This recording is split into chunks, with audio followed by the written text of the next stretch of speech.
மகாபிரிவா சரணம். பெண்கள் அப்படின்னு சொல்லும் பொழுதே மங்களங்கள் நிறைந்தவர்கள் அப்படின்னு நம்ம சொல்கிறோம். இந்த மங்களங்கள் நிறைந்தவர்கள் அப்படின்னு சொல்லும் பொழுதே முக்கியமான எந்த இடம் மங்களங்கள் நிறைந்ததாக இருக்கும் அப்படின்னா நம்முடைய நெற்றி வகிடு.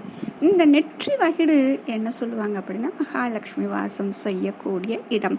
அதனால தான் அங்கே சிந்தூரத்தை வைத்து அவளை நாம் அலங்கரிக்கிறோம் அப்படின்னு சொல்லுவாங்க.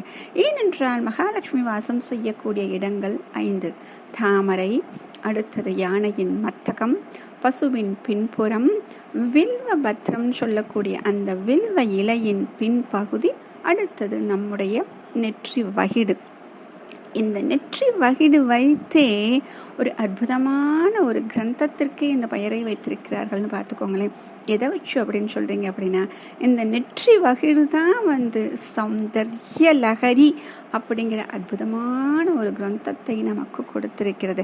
ஆதி ஆச்சாரியால் எதற்காக இதற்கு சௌந்தர்ய லகரி என்று பெயர் வைத்தார் அப்படின்னு நம்மளுக்கு தோணும். அழகின் அலைகள் அப்படின்னு சொல்லிட்டு இது தமிழில் சொல்லலாம்.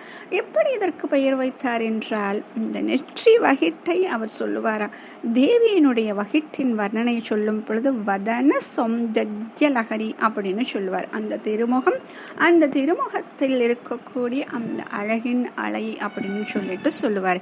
ஆக அற்புதமான அந்த நெற்றியின் வகிட்டில் அவளுக்கும் அந்த மகாலட்சுமியை தன்னுடைய நெற்றியில் வைத்துக்கொண்டு கொண்டாடுகிறாளாம். அதில் அவளுக்கு அவ்வளவு ஒரு சந்தோஷமாம். அவளை சந்தோஷப்படுத்த அவளும் அந்த நெற்றி வகிட்டில் சிந்தூரத்தை அப்பி வைத்திருக்கிறாள் என்று அழகாக சொல்லுவார்.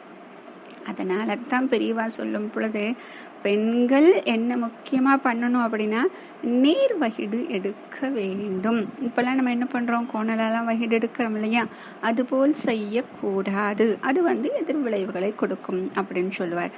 நேர் வகிடு எடுத்து அந்த நேர் வகிட்டில் அந்த உச்சியில் என்ன வைக்கணும், சுத்தமான மஞ்சளால் செய்த குங்குமத்தை, சிவப்பு நிற குங்குமத்தை அங்கே நாம் இட்டு அவளுக்கு அலங்காரம் செய்ய வேண்டும் அப்படின்னு சொல்லுவார். அப்படிப்பட்ட இந்த நெற்றி வகிட்டுத்தான் இந்த சௌந்தர்ய லகரிக்கே ஒரு பெயரை தேடி தந்திருக்கிறது என்றால் எவ்வளவு மகிமை பொருந்திய இடமாக இது இருக்கிறது இல்லையா. அதை இன்னைக்கும் நம்ம நினைச்சு தினமும் அந்த நெற்றி வகிட்டு அழகாக அலங்காரம் செய்து கொள்ள வேண்டும். ஏன் அப்படின்னா அம்பிகை இருக்கக்கூடிய ஒரு கோவில் அப்படின்னு சொன்னால் அந்த இடத்தை சுத்தம் செய்து அதை அழகு செய்து அவளுக்கு அலங்காரங்கள் செய்கிறோம் இல்லையா.